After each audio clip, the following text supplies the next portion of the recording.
but now I'm recording. You should see a red eye. Yeah. So now we're here. And with that, no one can see. You don't need to fix your hair. This is a podcast. I'm going to fix it no matter what. My hair is my best feature and my most important thing. Even with a haircut that you're not happy with. Yep. Okay. But now for real. Welcome to LangTime Chat, episode 2. I almost held up, well, there we go. I held up 2 fingers, even though nobody can see it but us. And now David's doing it too. So we are all on board. Yeah. We'll have another episode like last time of an interview and discussion style because it worked out so swimmingly well last time that we decided to just keep doing that. But that also means that once again, David has no idea what's coming up. No idea at all. And it feels like I should have prepared like a maniacal laugh of some sort after saying David has no idea. But I don't really have a good one. So David, what's your best? Is that your best maniacal laugh right there? No, that was like a 6 out of 10. Can we hear a 10 out of 10 or would we just like explode from the awesomeness? The thing is, I got windows in this house and I like to keep them intact. You're going to blow out the windows from maniacal laughter. Do you want to know? Oh, that was nice. That was nice. Do you want to know how I learned how to say that word, by the way, maniacal? Because I had only ever seen it in writing, and you know how I am when I just have to produce things after only seeing them in writing and how I always get them wrong. And so the first time I actually heard it said out loud was the Muppets movie, one with Jason's, is it Segel? I don't even know how to say his last name. His name said out loud? I forget how he says it. Jason Segel. Segel, thank you. So him, and he was in it, and there was a scene where the Muppets were talking about maniacal laughter, and I was like, that's how you say it. It was a moment. Maniacal laugh. Yeah. You know exactly what I'm talking about. I love that. I love it so much. I also know what year that movie came out. You went that long? Yes. How often do you talk about maniacal whatever? And it almost always has to be followed by laugh, right? How often do you say maniacal outside of describing that laugh? Scheme. You say maniacal scheme? Sure. But have you ever tried to read it without knowing how it was pronounced? Like your English speaker reflexes recoil as you start to realize there are too many syllables in this word to support your reading. So it's like maniacal. It's like, it doesn't work. It always made me uncomfortable. So in my head, I think I just put evil laugh. Did you also shy away from writing it, like in your own works? I think I have never had reason to write it. Wow. I don't apparently write such scandalous things. No, I need but to. I'm sure you've had plenty of cause to write cinnamon roll, though. I'm sure that has come up. Okay. Topic 1. Topic. And this topic is not really topic 1. It is just the introductory topic for what we're really talking about today. And it is not at all maniacal. Sorry. No maniacal nature here. And now I can't stop saying it because it's like I'm gloating. I know how to say it. So I had a different idea planned out for this episode, but with what's going on right now and everyone sitting at home, if they are non-essential, for all the essentials, we do thank you for all the work you are still doing out there in our communities. But that also means that a whole lot of people are counting on online methods of communication. And there may be people like me who are not as good at finding those online communities. And so we're going to talk about online communities and conlanging today. And exactly, do some punches in the air because you're ready for this. I'm the one who's clueless.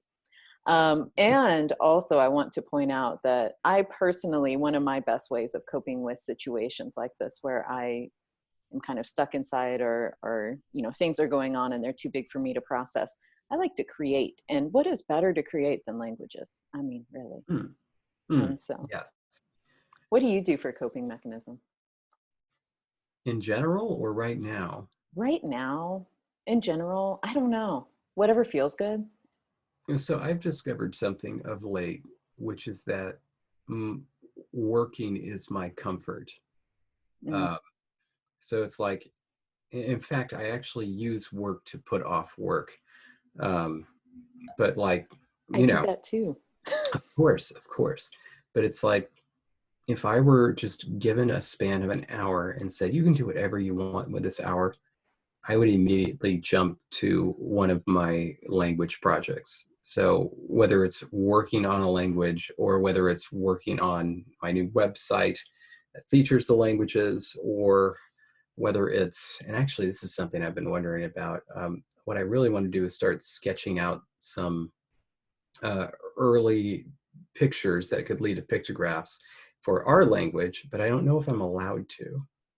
Because it's in between episodes. Yeah. Oh, and But we do have a strict don't work on the language in between episodes, but at some point, that's going to have to give a tiny bit. yeah, because the thing is, like, I could do it during the stream, but it would be a very quiet endeavor. And without something like an Elmo, you can't see it. We would So, just see the top of your head as you bent down and drew on paper that we can't see. Yeah. Can you yeah. install a whiteboard directly behind your head? I mean, or it didn't even have to be directly behind. There's a space. I think you have a degree hanging on your wall or some big It's actually a document map of, frame. it's a map of defiance, but that is a Nice. really good idea. You know, way back in the early days, so I have this archway that you can't see, but it's over there facing me. And Aaron had this idea of putting these huge sliding double doors there Uh-huh. and making the back of it all whiteboard. And Oh. I thought that was a little extravagant, but no, I can see. Yes. And because you're listening to us and not watching us, there is, and if you recall, all of the live streams you've watched, there is a space right by David's head Yeah. that is completely open on his wall. Underneath what now I'm very curious to see is this map of defiance, because that is one of my favorite shows that he worked on. And oh my gosh, this makes me so happy. Also, it took place in St. Louis, which also makes me happy being Yep. Missourian. Uh, so the Yeah. arch. Well, By what the was left of the arch. right beside that is something that I would love to say I was gifted it from the set, but no, I purchased it when they chopped up the set for auction. But they are the original diary pages that that Erisa was writing in on the first episode of the show. Yes. Oh, And and I that was so, and did you actually handwrite all of those pages out and then she just like had the pages in front of her, or? no, the art department hand wrote them, Yeah. but I translated them, spent Nice. hours translating them. And so I definitely wanted them back. And so I got them back. That is also super amazing, because that, and that was, I thought, one of the more beautiful shots, just especially in that, if you've never seen it, just go watch Defiance, find it somewhere. Surely it's still placed somewhere. Yeah. But I also wanted to add, though, because I know that I was just jumped straight into language. Mhm. Something else I've been doing of late is, of course, you know, watching television. I do like to watch sports, but of course, that's not really an option right now. Um, playing video games and watching television. I'm a longtime World of Warcraft player. Everybody knows that. But lately, I finally jumped back in because a friend of mine got this game that I thought was so cool, but we could never play it. It was on the Apple IIgs, and it was called Gabriel Knight. And I've been playing that on an emulator online. So finally getting to replay the point and click, you know, New Orleans detective murder adventure, you know, from That's, 1993, I want to say. oh, that sounds amazing. Of course, I didn't have any video games in 93, but that would have been a Mm. good one. Well, I didn't either. I went to a friend's house. And then, of course, in addition to that, binging MSW, which is MSW. I don't know. MSW. Murder, She Wrote. Wrote. Yes, because that's all you're tweeting about these days. How did I not? Wow. Okay. It's Friday. When we're recording this, it won't be Friday when we release it, but I'm in Friday brain. Yeah. Welcome. What have you been up to? Well, lately, a lot of work, because if you don't know, making what was meant to be face-to-face classes, online classes, is a lot of work. And so right now, as much as possible, I get away from my computer screen, which is where most of my other work is, which means I've been kind of diverting away from that. But I have found that otherwise I get this right eye twitch and my fingers go numb because I've been typing so much. And so it's like, I got to get away from my computer as much as possible. So Will and I started watching Brooklyn Nine-Nine. Yes. And it's been some of the best binging I've had in a while. It's been lovely.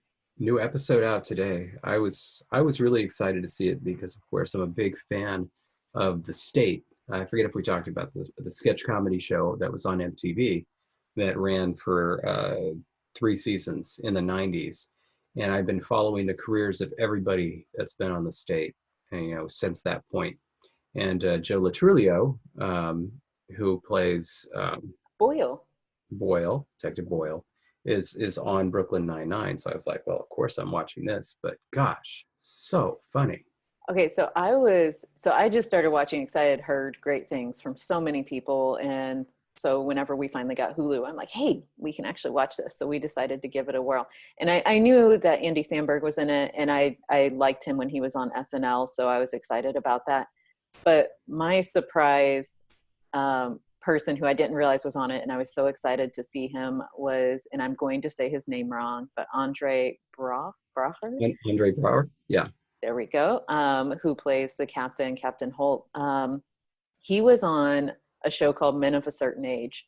And you know about Men of a Certain Age? I loved that show so much. And then it only lasted 2 seasons. Oh my God. I loved that show. We haven't had the discussion about Men of a Certain Age. We have not, apparently, because it just blew your mind that I watched it. Okay, so I'm gonna lay my cards on the table here. My friends and I used to watch that show to make fun of it. But one day, for whatever reason, this was early on. This was early on for me. I mean, it was post Game of Thrones, but it was like maybe just a year or two. I wrote a tweet about something that had gotten canceled that, I don't know, we didn't care for. Maybe it was Franklin and Bash. And I happened to tweet, well, we all still have Men of a Certain Age to not watch. The creator of Men of a Certain Age replied to me and said, gee, thanks for that. And I was like, oh no, this is Mike Royce. And I was like, oh, I felt instantly so bad. And you should, because it was a good show, David. You are so wrong. So I forget what I replied to that, and I said, like, oh, I'm sorry about that. Like, best of luck to you. It's like I would say, best of luck to you, but he said, referring to me being on Game of Thrones, but you don't need it. Keep kicking ass. And I thought, oh, that's so nice. So anyway, then we watched, we got together to watch the season 2 premiere of Men of a Certain Age, and holy shit, what an episode! Do you happen to remember that one? I don't remember the specific season 2 opening episode. No. It was the one where one of the main characters was the guy that was on Gremlins, which I'm sure you know. The guy that was on Gremlins? Yeah, he was one of the bit characters on Gremlins. He was the featured day player in this one. Anyway, he was this old man, and he is being played up for how kind of dirty and vile he is. He's going to strip clubs and everything. He eventually gets diagnosed with cancer. Anyway, the guys are talking to him, and he's making like a ribald joke. And he's like, well, you sure you're going to be okay? It's like, yeah, all right. I got a date with a hot broad or something like that.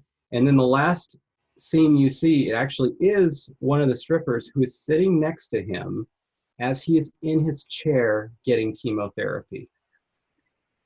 And I was like, whoa. How'd you do that? It was because he's a player. it was no, but it was like, but you know, it was a very touching thing, and it was like, wow.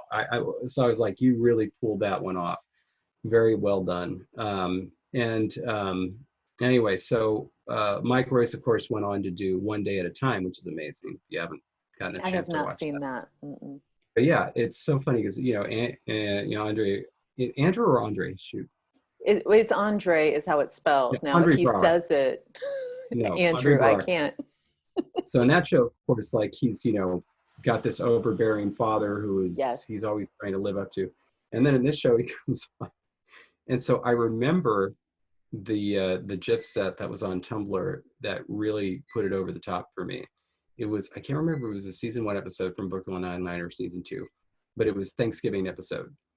And Amy Santiago is giving him an invitation that looks like like a first grader made it of a little, That has to be season 1, right?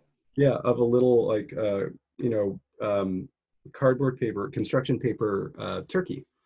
And she's go over to the captain's like, Captain, I don't know if you got my yes, your Thanksgiving invitation. I received it. And it's like with the pilgrim, you know, with the, and he says your Thanksgiving invitation with the turkey with the top hat. And then she says to him, it's a pilgrim hat. And he It's says, missing the buckle. where's the buckle? Yes. And she just looks so defeated. The buckle. I was like, okay, we have to watch this show. Oh, yes. Oh, That's such a good one. Um, so good. so anyway, okay, Yeah. so Sorry. now to go back to what we, although this is a way of building community right here. Talk about your binge watching Yeah. habits and talk about men of a certain age. Yeah. So I need a history lesson. And in Mhm. fact, I have my little cards, and this one is titled History Lesson. Because even though David and I are the same age, Mhm. I didn't join the online world until much later. And I still don't fully understand it. And so I make all sorts of fun, lovable mistakes while in the online world. Um, all because I don't really understand what's going on when I don't know people I'm communicating with. So, when did you first join an online Conlang group? Mm. First of all, let's make it clear that I am almost a full 5 months older than you.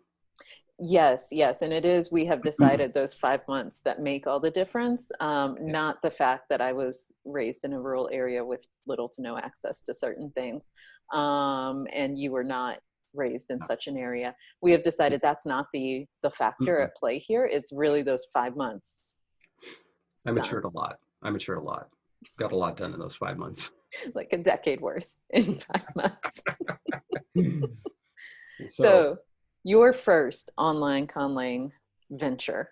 yeah, back in, I want to say, I think it was the spring of 2001.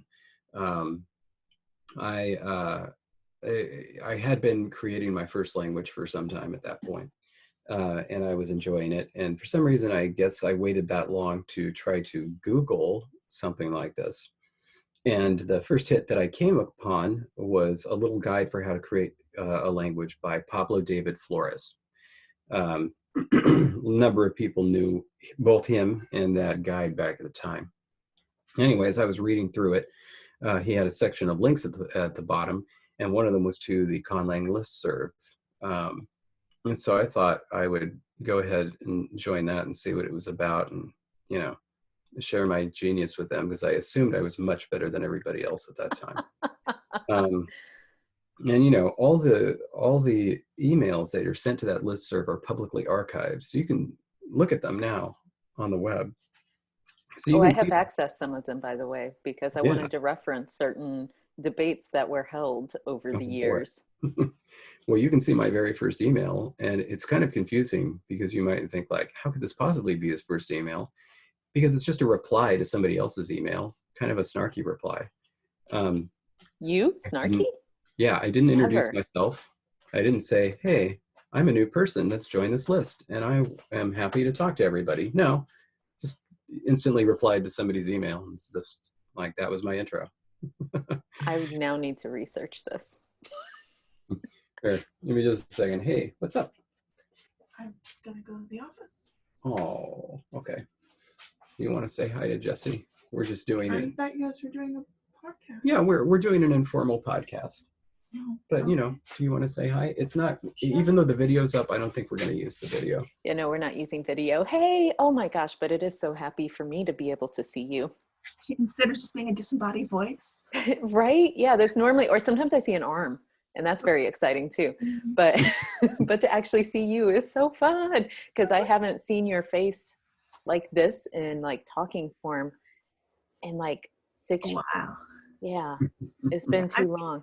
I see you talking all the time. All the time. I'm trying to stand just out of pickup range. So. I've noticed, but I've appreciated your shouted in contributions. It's hard to stop myself. What can I say? You shouldn't stop yourself. We need you. Yeah, I have to go risk exposure to the disease to pick up mail for the Bar Association. So I am so sorry. It's all right. I actually already forwarded our mail, but you know, it takes a while to kick in. So Okay. I gotta go. I probably don't have to do another run for a couple weeks after this. Okay. All right. Well, stay safe out there. Thanks. And the fun part is when you get back, I'm just gonna strip everything straight into the wash. Yes. And like go take a shower. Yeah. If she makes it before I get back, you get to deal with that. Yeah. Have fun. All right. Love you, baby. You too. Yeah, that could be a very quick end to the podcast if nap time ends. It won't though. It won't. No. Okay. So yeah, that was my introduction to the list. And so the constructed languages listserv, that was my first community. And it took me a while. I think I probably adjusted at the same time that I realized my first language was no good. I think I finally learned through osmosis some netiquette, and you know, adjusted. That was also where I learned that Tolkien had created languages, that Klingon was a language. What else? wow, I guess I just assumed you went into that just knowing everything. No, Didn't know everything. And now here's the funny part, though. I watched Star Trek: The Next Generation from the day it aired, like the first episode, and loved Deep Space Nine, and loved Voyager, and so I knew all about that. Didn't know Klingon was a language, and even though I didn't read Tolkien, I was certainly well familiar with him. My very best friend was a huge Tolkien fan, and also was a fan of that Hobbit movie, the cartoon one. Okay. So I mean, I knew all about Tolkien and hobbits and everything. I just had no idea there was a language. And when somebody suggested it, the initial assumption I made was that, because it was a fantasy book and he made up some names, they are calling that a language. Mm-hmm. Like, you know, the same way that somebody unsophisticated might say, like, you know, I don't know, the language of the Sims or something like that. Actually, even that's more of a language than I assumed it was.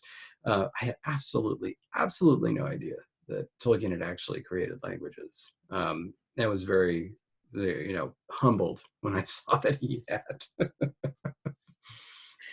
Wow. So out of curiosity, in your process of learning netiquette and being humbled, as we all are at some point in our lives, happens a lot to me. What do you remember, like some of the hot topics over the years that people really like to talk about in these groups, or even a topic that still comes up to this day in online groups? Yeah, the funny thing was right when I joined the hot topic were romlings, people creating romance languages of different stripes. And that's funny to me because if you go to like the constructed languages group or even our conlangs right now, it's come back and they're all talking about romlings. It's like, we did it. Like as an auxiliary language or like just as a new romance language? Yeah, new romance language, or as they're using it now, probably romance-like. But I know that this was initially spurred by something that happened slightly before I got there, which was Andrew Smith's Brethenic project. If that's how it's pronounced. I never know if it's Brethenic or Britannic. Anyway, but... Don't ask me to pronounce it. Yeah. he created this language that was a Romance language, as if the Romans never left Ireland or Britain when they conquered it, but the sound changes kind of stayed. And so the idea was that the Latin with Celtic sound changes. Anyway, so he created that language. It blew everybody away. And several other people expressed interest in joining. In other words, like saying, like, you know, what are some other things that happen in this universe that you created? That was the origin of Venetic, Jan van Steenbergen's Conlang with Polish sound changes. Oh, okay. And several other languages were born at that time. So when I joined the list, that was kind of like the topic that was on the wane. And then the new thing that was coming up was ergative languages. I think this was spurred a lot by David Belzam-Anyar, which is a very good example of an ergative language.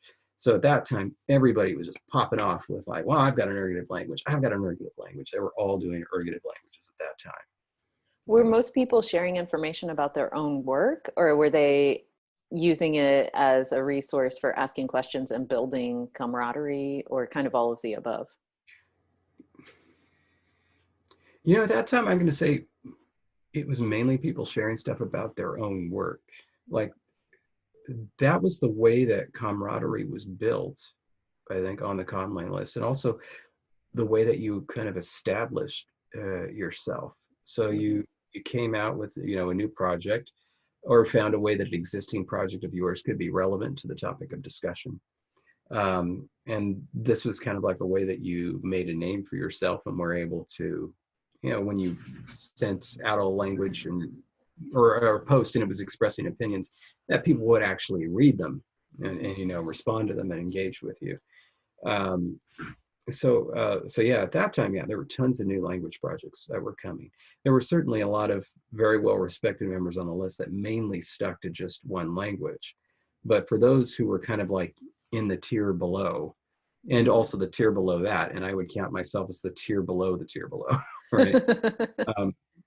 For us, it was just desperately trying to come up with a new project that, you know, others might find interesting and that you could feel good about and be happy with. Yeah. Interesting. And I know that there are other, historically have been other online communities that have grown. Some have flourished, some have split off, some have created sub-communities.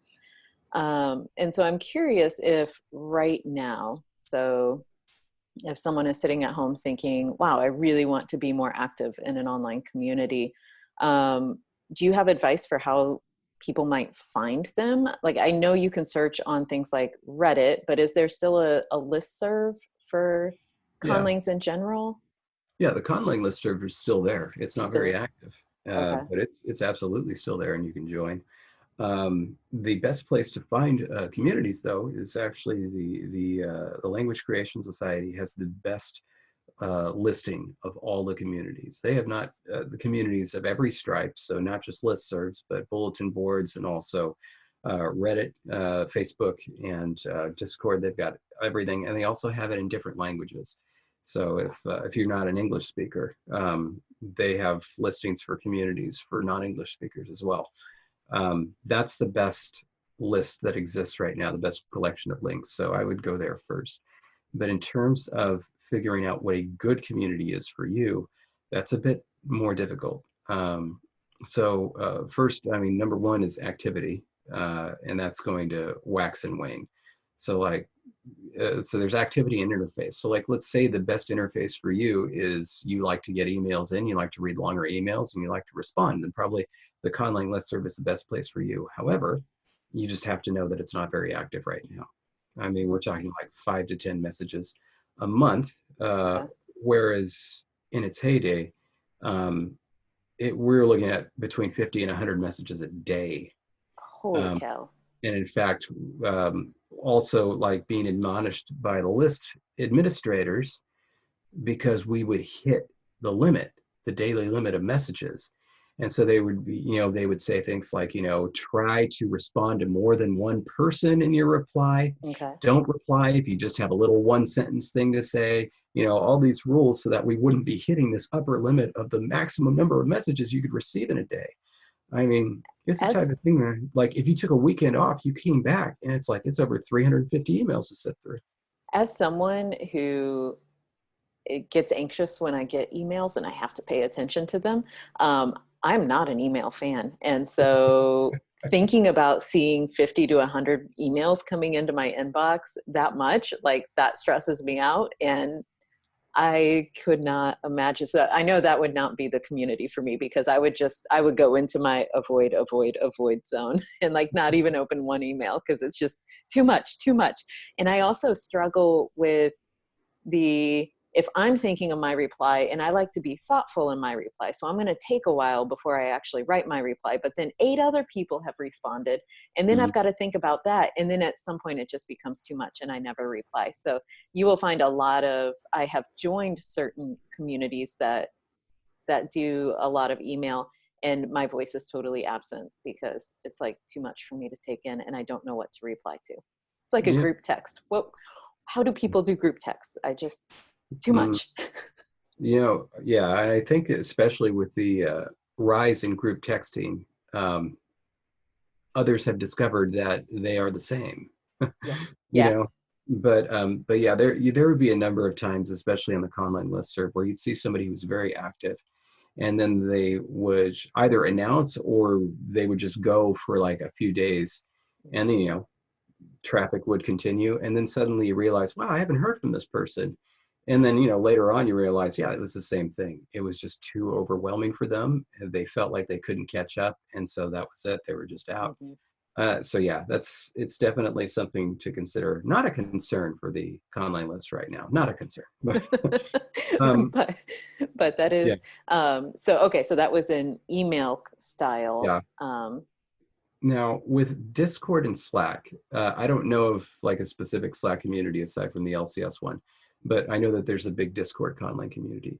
You can have the same type of group message problem, which is Discord, it's not for sharing big, long thoughts. It's just for chat. However, you can separate them out into different chat rooms, essentially, like the old days of AOL.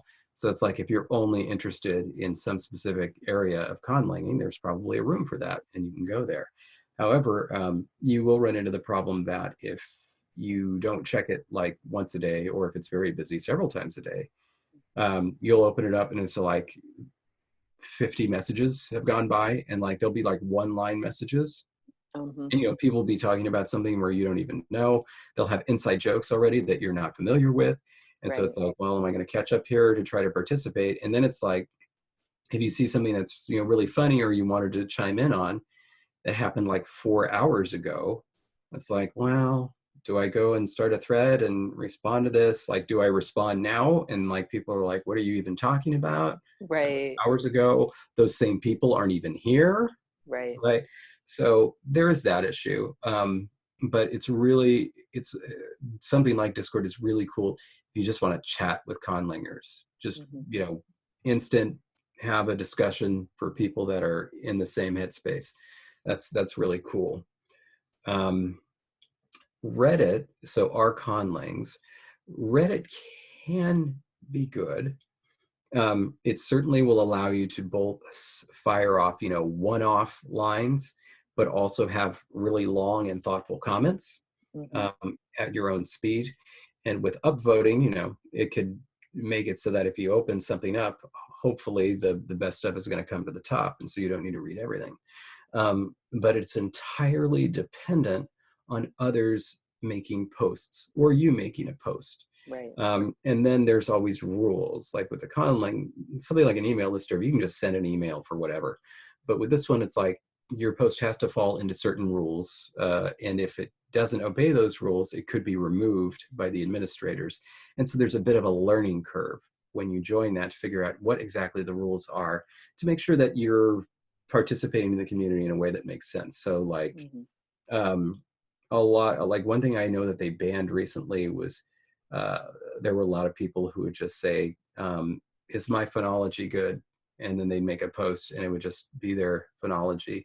And I'm pretty sure they banned those posts because there were too many, and most of the time it didn't generate fruitful discussion. So right, right. And that's so also anyway, that's a yeah, big thing, difficult to address well, what are you looking yeah, for? yeah. Actually, this is another point. There's also the relative age and level of experience of the community. Hmm. Um, so with a lot of newer platforms like Discord and Reddit, and to an extent Facebook, uh, it skews young, and there's a lot less experience there. And so you will get a lot of things where it's just somebody firing one up, says, is this good? Is this natural? And it's like, it's not really the type of discussion that I think Hmm. is productive. It doesn't generate interesting comments, but I mean, it's a question that really shouldn't be asked. It's like, Right. I mean, who is going to say that this is good or bad? And are you going to accept that? And like, if they say it's good, does that mean you're done? If they say it's bad, does that mean you're giving it up? It's not, Right. yeah, I don't know. So that's something you have to factor in. All right. And then let's just, since I mentioned it, let's mention Facebook. There is the Constructed Languages group on Facebook. There are a lot of good conlangers there. But the format is exactly what you would expect if you've ever been in a group on Facebook. So there is no telling what order any of the posts are going to be in. There could be a million comments and you don't know which ones you're going to see first. Hmm. There's a limited nesting in terms of threads. You can have one level of nesting. Okay. Um, and it doesn't favor longer posts. And it's Hmm. not usually the type of thing where you can share documents. So I don't know, it's a give and take. If you're somebody like me, you're a part of every single community. And then, you know, if something's going on in one of them, you participate a little bit there. Uh, you know. Wow. Wow. And then if you're someone like me, you just go to someone like you and say, tell me the good stuff that you I can't handle it. And I do know that, and I don't know that there are any ways to form quote communities on Twitter other than just like No. chatting with people that or adding them or whatever. My students are still trying to teach me all these terms. But I do know that there is a pretty active hashtag Conlang. And so that's a good way to like just find potentially relevant things Yeah. there. The only one thing that's a bummer about that, and this is a problem with Twitter's API. If you set up, let's say, a column and say, all right, let's just get everything with the conlang hashtag, you can do that. But it will also turn up people that have conlang in their username. Yeah. Yeah. And it's so annoying because it's just like, you don't want to tell them like, hey, only tweet about conlang stuff, please. Like it's their Twitter. But at Right. the same time, it's like, you don't want to see them just writing random stuff when you're looking for conlang stuff. That is very true. And that is, yeah, one of the unfortunate effects of searching on that site. Um, but that's, I guess, a possibility if you're good on Twitter and you are active and want to find other people, they are out there. Oh, yeah. Are there any gaps that you think need to be filled with online communities? If someone is thinking, should they go find their community or whether they should create a new one, especially if you know of any online forums where you don't know of a conlang community yet existing? Um, I mean, something like Twitter and Tumblr is obvious because the platforms themselves reject the idea of community. It just doesn't Mm-hmm. work. But and the same thing for other things like Snapchat, TikTok, Instagram. Just those aren't places for communities. Anything that's newer, I think that there's Slack is probably a big gap. Mm-hmm. I mean, aside from the LCS one, there's not a general one. But maybe that's kind of a flaw of Slack in itself and the way it operates. I think Discord has just far outstripped it in terms of functionality. Yeah. Um, for me, what I see is this is not a fault of younger people or the Conlang community, but specifically Web 2.0. There hasn't been a very good replacement for the original communities, like listservs and things like that. It was like, for back in the days when listservs were the thing, it was like, here's the listserv for this. Mm-hmm. If you want to be a part of a more specialized community, there are other listservs. And then, there was also Usenet, but that kind of fell out of favor. It was like Usenet was replaced by Mm-hmm. listservs. Then when the bulletin boards started jumping up, that was like, okay, now is this going to be the new thing? Is this going to be where the successor for listservs, there's only going to be bulletin boards now and you just join them? And we thought, oh, maybe for a time, yes. But then no, they kind of just were washed out. They still exist, but people don't really use bulletin boards. I don't even know what you're talking about with bulletin boards. So this would be like something like the Zompist bulletin board. So, oh, it's ZBB? I always just knew it was Zompist and ZBB, but I didn't know what the BB was. Yeah, BB stands for bulletin board, and it's also used in the same in like BB code that was invented to write on stuff like that. And so, those places, it's like you go to the website, you sign up, you get an account and an avatar, and there are places where you can post, messages and everything like that. But those types of forums really failed for whatever reason.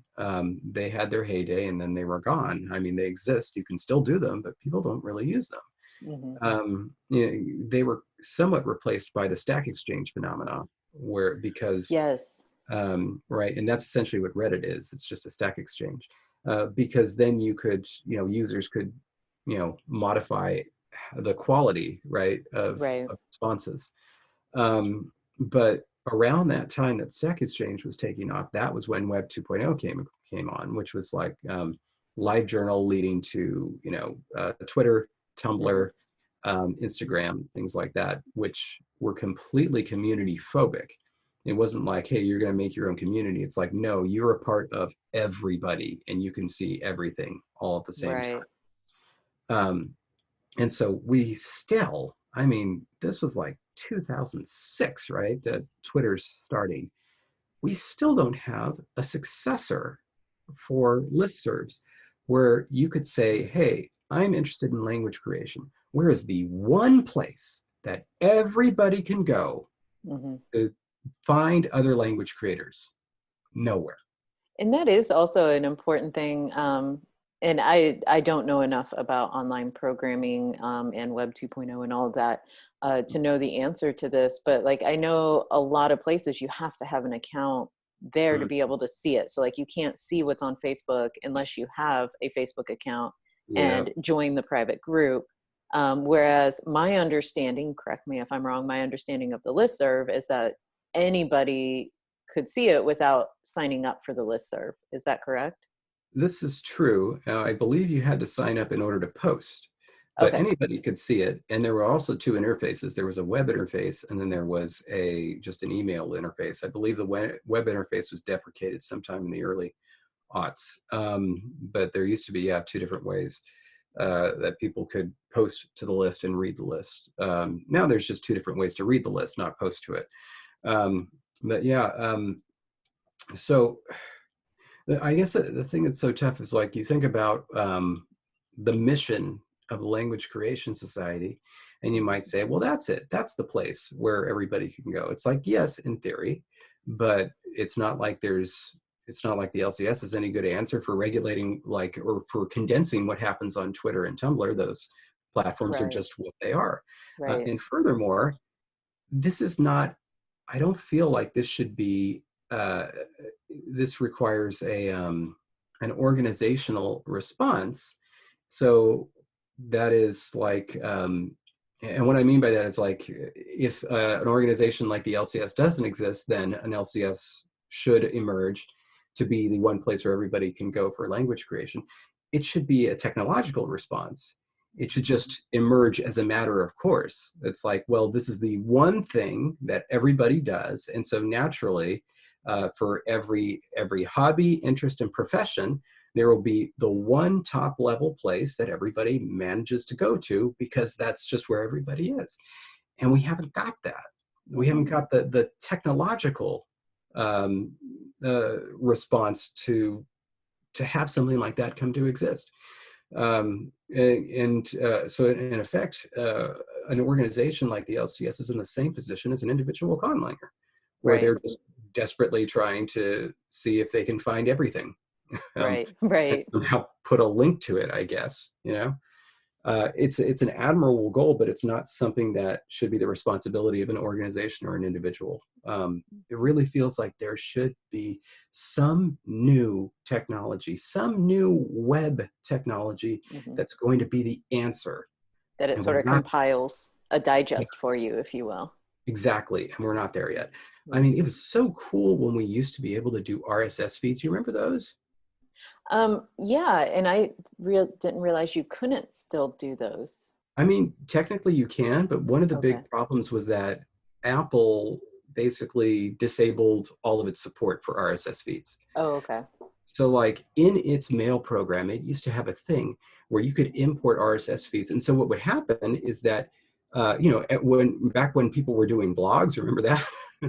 Oh, I remember those days. Yeah. And so it's like you'd have a blog and it was great, but nobody would know about it unless you told them about it. Right. But if you made your RSS feed, you could say, here's this blog, put it in there and just collect all of these different blogs. And they would just come to your email whenever they updated. And so then it wasn't like you having to individually go to a bunch of websites. They just came to you. Right. And that was wonderful. And they killed it. I'll never understand it. And that basically killed blogs. It really, yeah, because why post if you're not getting the traffic? Yeah. And yeah, we need to bring back blogs because that we need to bring that back. Okay, we'll get on that later. But you have mentioned the LCS, and I know that you were one of the founders. And when did that happen?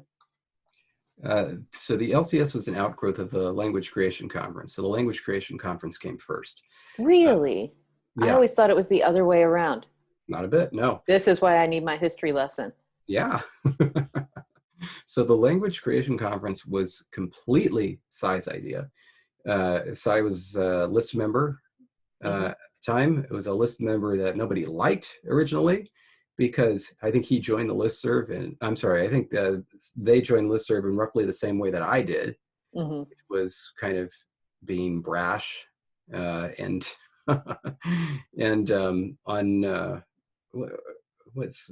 uncourteous, discourteous, I guess. Cy's big it would have thing, to be dis. Yeah, Cy's big thing was saying that I'm not a conlanger per se. I'm a meta conlanger. I find it interesting what all of you do, but what I do is at a higher level, and phrased in exactly that way, even though he didn't mean it that way in his heart. Right. You've met him, he's just Cy is just a very sincere person. That doesn't necessarily know the best way to express themselves. So anyway, but it's email. We don't get any social cues or anything. It was just, who is this? Anyway, Cy was instrumental in when we did the flag, but Cy didn't come up with that idea. A fellow named Adrian Dragon came up with the idea. It was so wild. Like nobody really knew who he was. This guy named Adrian Dragon comes and says, I think we should have a flag, just for conlanging. You know what I mean? And for whatever reason, everybody was like, yes, we need a flag. Let's do it. And suddenly there was a huge, huge, huge interest. Cy was the one who created a voting mechanism. And this is where I learned of Condorcet voting, for voting on what the flag would be.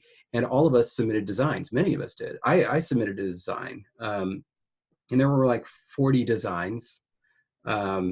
And after the Condorcet voting was finished, Jan van Steenbergen's design, excuse me, Christian Tallman's design. His was the winner. His was the winner. And it had incorporated elements from several other flags.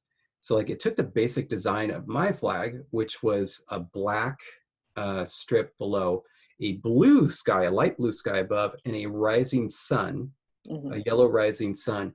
And in the middle was the Egyptian hieroglyph for a tongue. Nice. So that was my idea for a flag. He kind of took that idea and then incorporated several other people's ideas. So he was the one that added the yellow strip, changed the light blue to purple. And then this was Sai's idea. Sai said that no other country used that color. And so it would be unique. Nice. And then he took somebody, I think his original idea was the ziggurat for the Tower of Babel, because we all did the Babel text at that time, an artifact of ancient history. That was how you used to present your conlang to the listserv, by translating the Babel text. We don't really do that anymore. I say Babel, by the way, but go on. Wow.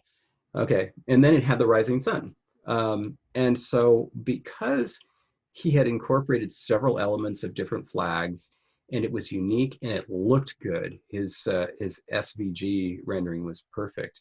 I think that was the reason that it won. I think it was the best version. One of the reasons, by the way, people didn't like my original is they didn't want anything from a specific language. So even though it was Middle Egyptian and it was ancient, they were like, no, let's not have anything from a specific language. And I can appreciate that. So definitely, yeah. Anyway, so we got the flag, and then like Adrian Morgan was there for like a couple more weeks and then vanished. Just gone. Like that's kind of an amazing story. Yeah. Anyway, so I think that was Sai's first experience with organizing something for the list. And so very shortly after that, Sai said, we should have a conference. And the way that Sai does stuff like this is that they say, we should have a conference. I'm planning a conference. This is when the conference is. If you would like to make a formal submission for this conference, please do so now. And it's like all in the same email. Right. And so anyway, I sat there thinking, I can not be a part of this and keep it at hand's length, or I can join and try to make it the best thing that it could be. And try to, essentially throw whatever clout I have in the Conlang listserv towards it. And so I decided to join up. This was in 2005 for the first one that would eventually be in 2006. I helped to convince a lot of people to present in that first year. And then part of it, of course, was that it was going to be at Berkeley, which was my alma mater, and that was where Sai was a student at the time. And so we went, we had the first conference. It was great. It was a one-day conference. And then after it was done, Sai immediately began talking about LCC2 and what to do for it. And Sai came up with the idea of getting funding. He had a student group to help with funding for the first one. But he thought Sai was graduating, or had graduated. Alex Fink was still a student at Berkeley. And so Alex Fink was able to take over the student group in name, but eventually Alex wasn't going to stay either. And so like, well, we need a nonprofit.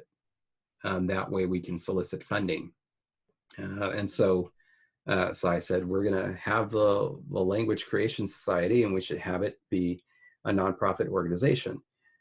So I joined up along with 8 others, and I did most of the paperwork. It was incorporated in California because you have to incorporate in a specific state. So I had to figure out how to incorporate. There were some bumps along the way, including the fact that our initial application was rejected. This is what happened. I got a little piece of paper back from the Secretary of the Treasury along with our check. And it said, as a reason for the rejection, if the name of the corporation is the Language Creation Society, the word "the" has to be capitalized. If the name of the corporation is Language Creation Society, please omit the word "the." Wow. That was why it was rejected. So I just changed it. I went through everything and removed the word "the" from everywhere, and said, the name of the corporation is Language Creation Society. Well, I think what you meant to say was Name of corporation is all the does need to go. All the does. They now belong to the Ohio State University. Oh yeah. I should have clipped it out and just mailed it. Oh my goodness. Anyway, so we incorporated the day before the LCC2. That was where me, Cy, and John Clifford officially signed the document. Nice. And the LCS has been an organization ever since 2007. So wow. that was the long answer. Sorry about that. Oh no, that was actually interesting. And like I had said, I didn't know a lot of that history behind it and how it was formed. So that's actually really neat to learn. And I had no idea that there were groups out there that existed that did this kind of thing. And I apologize right now if you hear my microwave. Chris is getting dinner. Cool. But the first time I had ever heard of the LCS was when it was the second time I was teaching my invented languages class. And so it was 2013. And I was looking for something online, landed on the website, and there at the bottom was a big announcement about the LCC, was it 4 or 5? I think it was 5, yeah, in Austin, for that 2013. And I remember going into class, the next class session we had, and I was like, oh my gosh, you're never going to believe it. They have a conference for these things. And I was so excited. I thought I had just discovered like some huge thing, and it turns out that a lot of people already knew about it, and it wasn't even the first conference. But like you don't know it's out there unless you think to look. And the way I approach the internet, I don't think to look for people. I look for information about something I need to know. Like I research, but I don't think to look for interaction. And so I never, without whatever I was researching, and I wish I could remember what I was researching, without having that pop up, I never would have even known about the conference. I never would have met you, never would have done the relay, where I was so terrified because I went right after you in that relay for the LCC 5 relay. Oh, yeah. Really? And of course, at that point, I didn't know you. I only knew you by name. And I'm like, oh my God, I'm going after somebody who's like famous, and he sent me Dothraki, and like, I have to treat this with respect. And yeah, I was the one right after you. And I remember sending you an email because I was like, no way did I translate this right. There's like a goat screaming or something. And you can go check out on the link and see the text, but I'm like, there's no way I've translated this right. And so I remember emailing you and asking you a question about the translation, and you just emailed back like, nope, I can't answer those questions because that's the whole point of a relay. And I'm like, shoot. Bad first impression for someone I'm trying to impress. Oh, it's all good. It's all good. Oh man. But yeah, so that was my introduction to a group that's available out there. I think somebody there needs to be something on there that just for relay specifically that says, no, the result is supposed to be funny. I think, being a first timer, I was taking it all very seriously. And, for future ones, I actually ran one the next time around. And so it's like, I knew that this was meant to be all in fun, and it's a game of telephone, and you're kind of hoping it goes totally wonky because that makes it even better. But yeah, that first one, I was like, oh my gosh, I don't want to look like an idiot. So I joined communities with the exact opposite. You joined with the I know more than everyone else attitude and got humbled. I joined with the imposter syndrome. I already am behind and don't belong attitude that, I think a lot of people have in life too, especially in like graduate school and things like that. But I sort of joined with that idea. So that was a hurdle for me to get over, that I actually had something I could say and it would be okay if I was wrong. I will survive. Yeah, that's good. It's probably our upbringing. I mean, I was just, I grew up in Orange County, and I just thought I was the best thing ever. And so when you grow up in the middle of nowhere, I don't know. You don't think that. You think, oh, these blinding city lights, what do I do? All right. So that covers everything that I was going to ask you about today. And I hope that anyone listening has been given some, good ideas. If you didn't know about communities that existed, or if you know more, you can always pop a comment to this podcast here on Patreon for other people to see. And we can keep a list growing here. Again, like I said, especially as we're all, going online to look for more interaction as we are remaining socially distanced around the world. I think this is pretty much everybody everywhere is undergoing this. So no matter where you are, you may want more online interaction. So I hope you're able to find a good community for you. And with that, I'm ready to say goodbye. Do you have any final thoughts? I probably do. But you're going to keep them to yourself? No, I'm trying to go back and remember what my final thoughts. I was never very good at final thoughts, I was never very good. I should plan ahead. And think about what's the last thing I'm going to say, and then just come prepared with it. Other than, thank you for coming up with topics so I don't have to.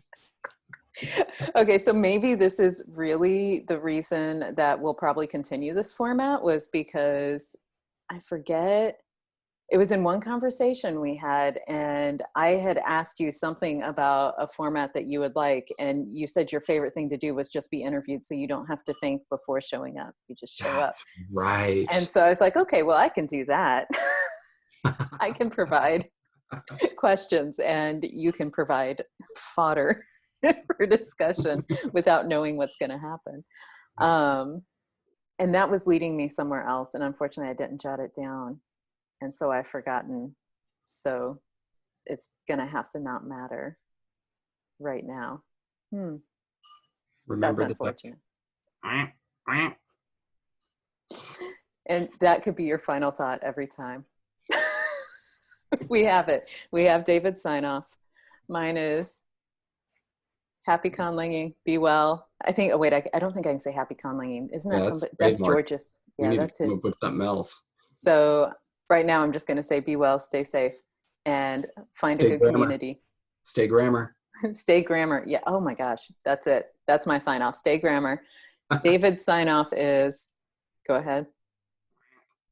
Remember the duck. Remember the duck. And with that, we'll talk to you next time.